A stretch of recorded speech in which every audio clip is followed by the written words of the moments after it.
ચોટીલામાં ઈ stamp મેળવવા માટે લાગે છે સ્ટેમ્પ તો જરૂરિયાતવાળા લોકોની લાંબી લાઈનો જોવા મળે છે। ચોટીલા તાલુકાની અંદર માત્ર એક જ જગ્યાએ ઈ સ્ટેમ્પ મળતા હોવાથી ઈ સ્ટેમ્પની જરૂરિયાતવાળા લોકોને કલાકો સુધી લાઈનોમાં ઊભું રહેવું પડે છે। ત્યારે લોકોને સોગંદનામા દસ્તાવેજ તેમજ નોન ક્રિમિનલ સર્ટિફિકેટ જે છે તેને મેળવવા માટે આવી અલગ અલગ બાબતોમાં સ્ટેમ્પની જરૂરિયાત પડે છે।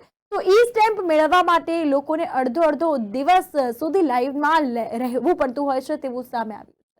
આ દરમિયાન જો વાત કરીએ તો દ્રશ્યોમાં પણ આપણે જોઈ રહ્યા છો લોકો લાઈનમાં ઊભા જોવા મળી રહ્યા છે। ત્યારે રિસેસનો સમય થાય અને બેંકમાં રોકડ જમા કરાવવા જવાથી તે સમય કેન્દ્ર બંધ રહે છે, જેથી લોકોને બીજે દિવસે સ્ટેમ્પ મળે આવી પણ સ્થિતિ સર્જાય છે કે ઈ સ્ટેમ્પ માટે વધુ કેન્દ્ર ફાળવવામાં આવે તો આ સમસ્યાનો હલ થાય અને વધુ સમય સુધી લાંબી લાઈનોમાં ઊભું ન રહેવું પડે।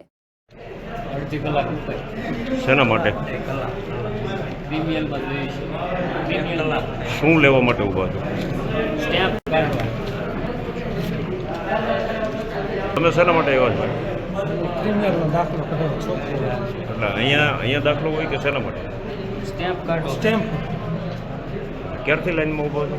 અડધી કલાક બીજે કંઈ સ્ટેમ્પ નથી મળતા?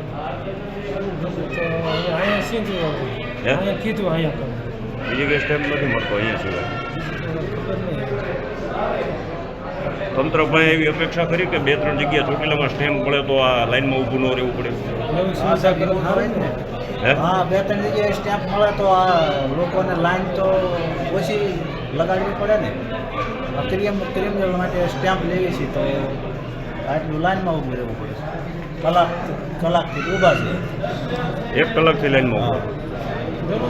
દરરોજ આવી ભીડ થાય। દરરોજ આવી ભીડ થાય?